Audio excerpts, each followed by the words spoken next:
Hissène Habré est surnommé le Pinochet africain. Il a dirigé le Tchad d'une main de fer pendant 8 ans. Il est accusé d'avoir mis en place un régime policier avec des prisons secrètes où la torture était systématique.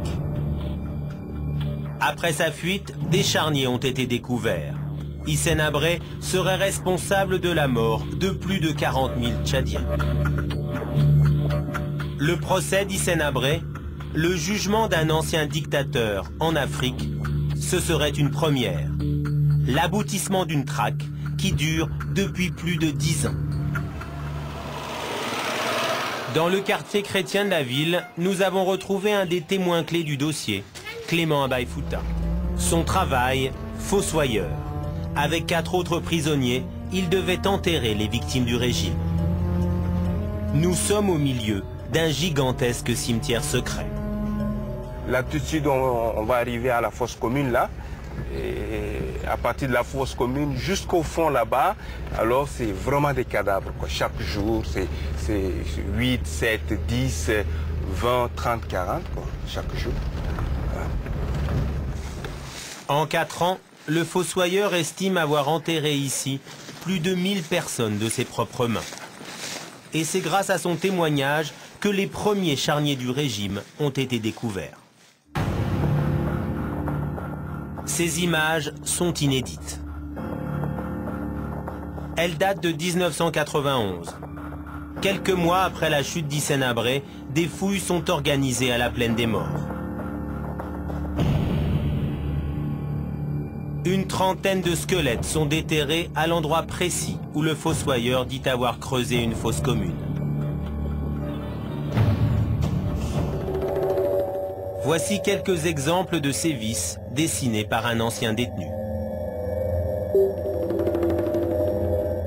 Le but était d'arracher des aveux, à tout prix.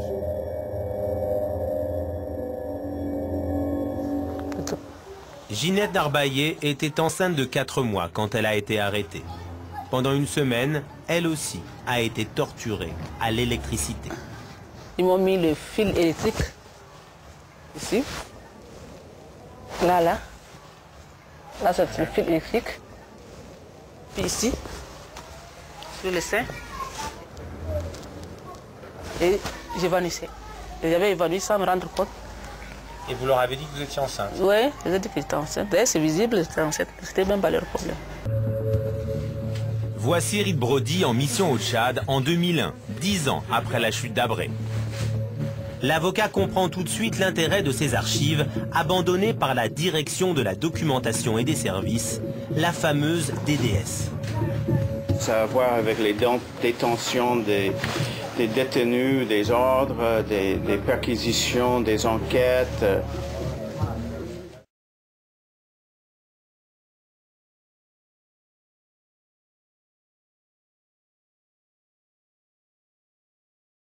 Lorsqu'on verra Hissène Habré en prison, les tortionnaires en prison, en ce moment, nous allons nous sentir sur notre corps, notre peau des hommes dignes, comme eux qui avaient eu la force de faire de nous ce qu'ils en voulaient.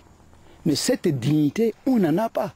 On n'en a pas du tout. Quand Hissène Habré était inculpé, mais j'étais fou de joie. Je ne savais comment l'exprimer et je me disais, mais Hissène Habré pourrait penser, peut-être en me voyant l'image, il va dire, mais quel est cet oubli que j'en ai commis, ce petit oiseau qui s'est caché quelque part et qui vient m'emmerder. Pourtant, j'ai tué des gens plus grands que lui, j'ai exterminé même des tribus et tout, mais quel est ce petit enfant qui se pointe et puis c'est lui qui me fait vraiment aller en prison. En 2006, l'Union africaine tranche. Elle demande au Sénégal d'organiser le procès d'Habré à Dakar. Mais rien ne se passe. 16 septembre 2008, nouvelle tentative pour faire bouger la justice sénégalaise. Les victimes et leurs avocats vont déposer plainte au palais de justice. Cette plainte pour crime contre l'humanité fait 150 pages, plus 3 tomes d'annexes avec des centaines de documents à charge. C'est mon frère unique, le seul frère qu'on avait, et qui est mort dans les prisons d'Hissène Habré. Nous avons déposé plainte à la justice. Il appartiendra à la justice de faire son travail. Ces victimes réclament que l'ancien dictateur soit jugé ici, à Dakar, pour crimes contre l'humanité. Mais 2 semaines plus tard, coup de théâtre. Dans un journal espagnol, le président sénégalais Abdoulaye Wade menace. Il n'y aura pas de procès Habré si le Sénégal ne reçoit pas vite de l'argent de la communauté internationale. Une déclaration étonnante, car l'Union européenne a déjà promis 2 millions d'euros à Dakar. Mais y a-t-il réellement une volonté politique du gouvernement de juger Hissène Habré? 3 plaintes, 10 ans de procédure, des centaines de témoignages de victimes recueillis, des milliers de documents saisis, tout ça pour rien. Hissène Habré passe une retraite dorée sous le soleil de Dakar.